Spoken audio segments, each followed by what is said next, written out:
নমস্কাৰ আমি আৰম্ভ কৰোঁ আমাৰ সকলোৰে শ্ৰদ্ধাৰ বড়োলেণ্ড বিধানসভাৰ অধ্যক্ষ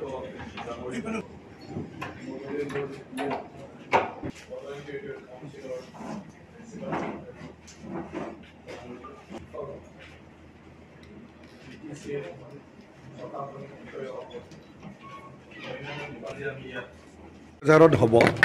আৰু সেইটোৰ কাৰণে আজি অসম বিধানসভাৰ তৰফৰ পৰা আমাৰ টিম এটা আমি চবেই ইয়াত বড়োলেণ্ডৰ বিধানসভা মানে চাবলৈ আহিছোঁ য'ত আমাৰ অসম বিধানসভা আমি যিটো ইয়াত বহিব লৈছোঁ সেইটোৰ কাৰণে যিমানখিনি আমাৰ আৱশ্যক আন্তঃগাঁথনি লাগে সেইবোৰ আছে না নাই গতিকে আমি সব ভিজিট কৰিলোঁ জইনলি চালোঁ সব খুব ধুনীয়া অসম বিধানসভাৰ মানে যিখিনি আমাৰ বিধায়কসকলৰ সিটিং এৰেঞ্জমেণ্ট লাগে আমাৰ বৰ্তমানৰ বড়োলেণ্ডৰ যি বিধানসভা কক্ষ এই কক্ষটোতে যথেষ্ট হৈ যাব ইয়াৰ কিছু সিটিং এৰেঞ্জমেণ্টটো মাত্ৰ বঢ়াই দিলে হৈ যাব গোটেই এৰেঞ্জমেণ্টটো যিখিনি লাগে সব বড়োলেণ্ড বিধানসভাত আছে ইয়াৰ স্পিকাৰ ডেপুটি স্পিকাৰ আৰু এছেম্বলি ছেক্ৰেটাৰীৰ ৰুমবিলাক আছে আৰু ইয়াত মানে বিধানসভা চলি থাকোঁতে আমাৰ মুখ্যমন্ত্ৰী মন্ত্ৰীসকলৰ কাৰণে চেম্বাৰ লাগে অলৰেডি বড়োলেণ্ডৰ চিফ EM ডাঙৰীয়াসকলৰ ইয়াত চেম্বাৰ আছে ইয়াৰ লগতে লাগি থকা ছেক্ৰেটাৰিয়েট তাত আমাৰ 40টা বিভাগৰ ইয়াত মানে আপোনাৰ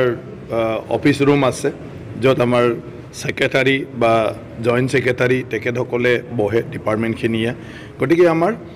অসম চৰকাৰৰ যিমানখিনি বিভাগ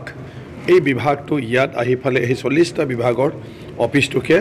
মানে ব্যৱহাৰ কৰিব পাৰিব গতিকে অসম বিধানসভাৰ লগতে অসমৰ যিটো ছেক্ৰেটাৰিয়েট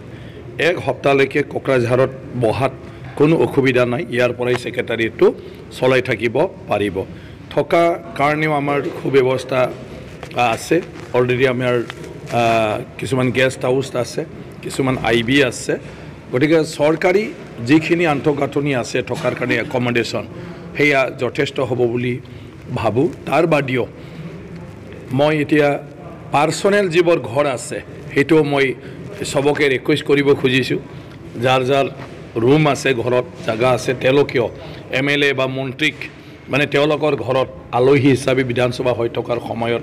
মানে থকাৰ কাৰণে এটা ব্যৱস্থাটো কৰি দিব লাগে কোকৰাঝাৰত আৰু নিজেও মানে ল'ব গতিকে সব ফালেদি যিটো চাইছোঁ খুব সুন্দৰভাৱে আমাৰ বিধানসভা ইয়াত কোনো অসুবিধা নোহোৱাকৈ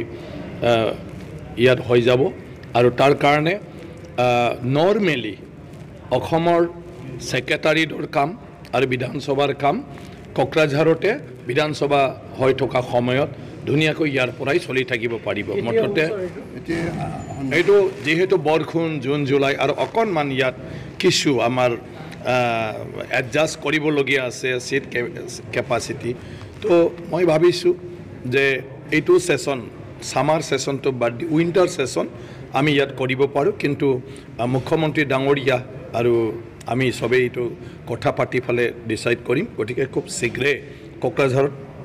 মানে বিধানসভাটো হ'ব খুব যদি নহয় আমাৰ সেই জুলাই আগষ্টৰ সেশনটো ইয়াত আমি কৰিব বিচৰা নাই কাৰণ গতিটো আমি তৈয়াৰ কৰি ল'ব লাগিব কেইদিনে হ'ব এইটো আমি চাই ল'ম মানে এইটোতো চৰকাৰৰ ওপৰত চৰকাৰে কিমানটা বিল আনে কিমানটা তেনেকুৱা ধৰণৰ বিষয়ত আলোচনা কৰিব লাগে বুলি ভাবে সেইটোৰ ওপৰতে সিদ্ধান্ত কৰা হয় যে ডেইলি যদি আমি 4-5 ঘণ্টা যদি ডিসকাশন কৰিব লাগে তেতিয়াহ'লে কিমান দিন আমি বহিব লাগিব গতিকে গভৰ্ণমেণ্টৰ ওপৰত চৰকাৰৰ ওপৰত নিৰ্ভৰ হয় যে আমি কিমান দিন বিধানসভা বহিব লাগে সামাৰ সেশন জুলাই লাষ্টৰ পৰা আগষ্ট ইয়াৰ পিছত উইণ্টাৰ সেশন নৱেম্বৰ লাষ্টৰ পৰা ডিসেম্বৰ গতিকে তেনেকুৱা ধৰণৰ হয় যে বাজেট সেশন আমাৰ ফেব্ৰুৱাৰী লাষ্টৰ পৰা আপোনাৰ মাৰ্চ এপ্ৰিল তেনেকুৱা বাজেট সেশনটো হয় গতিকে মই অলৰেডি ক'লোঁ আপোনালোকক যে সামাৰটো আমাৰ কাৰণে অলপ মানে কম সময় হয় গতিকে আমি নৱেম্বৰ ডিসেম্বৰ উইণ্টাৰ সেশনটো ইয়াত বহিব পাৰিম কিন্তু তথাপিও মুখ্যমন্ত্ৰী ডাঙৰীয়াৰ লগত এইটো আলোচনা কৰি যেহেতু চৰকাৰেহে মানে বিধানসভাটো তেওঁলোকেহে দিব আমিতো জাষ্ট এৰেঞ্জ কৰিব গতিকে সেইটো আমি তেনেকুৱাকৈ মানে সিদ্ধান্তটো লৈ ফেলে আপোনালোকক জনাব পাৰিম ইয়াত কাৰণটো কি ইয়াত কি অসম বিধানসভাৰ কাৰ্যপ্ৰণালী বা আমাৰ সংসদীয় কাৰ্যপ্ৰণালী বিষয়ে মানে সকলোৱে ওচৰৰ পৰা যদি পায় দেখে তেতিয়া এই প্ৰক্ৰিয়াবিলাক জনাৰ এটা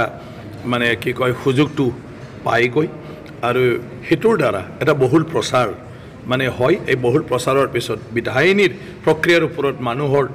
যেটো উৎসুকতা এটো বাঢ়ি যায় আৰু হেতুই যেহেতু আমাৰ দেশখনৰ মানে পৰিচালনা কৰাৰ এটা প্ৰণালী হিয়া সঠিকভাৱে ভৱিষ্যতৰ প্ৰজন্মলৈকে আজিৰ ইয়ং জেনেৰেশ্যনলৈকে মানে ইয়াৰ লগত জড়িত হৈ কাম কৰাৰ মানে ক্ষেত্ৰত যথেষ্ট হেতু আপোনাৰ সহায়ক হয় এটো ইনফ্লুয়েন্স হয় গতিকে কোকৰাঝাৰ বিধানসভাৰ বহাৰ লগে লগে কোকৰাঝাৰ মানুহটো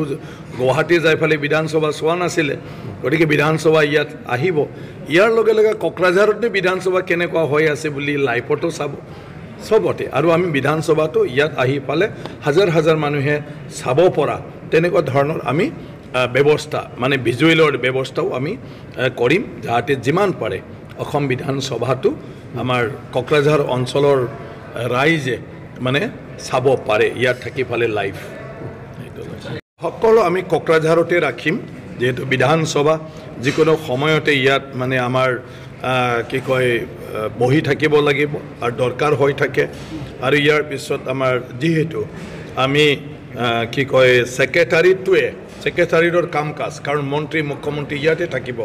সেক্ৰেটাৰীৰ কাম কাজ চলাব লাগিব হেতুৰ কাৰণে আমি কোকৰাঝাৰৰ ভিতৰতে মানে সব ব্যৱস্থাটো কৰাৰ কাৰণে লৈছো আৰু এইখিনি আমি আজি যিখিনি বুজ ললো ইয়া যথেষ্ট ইয়াতে সব কোকৰাঝাৰত থাকি কৰিব পাৰিব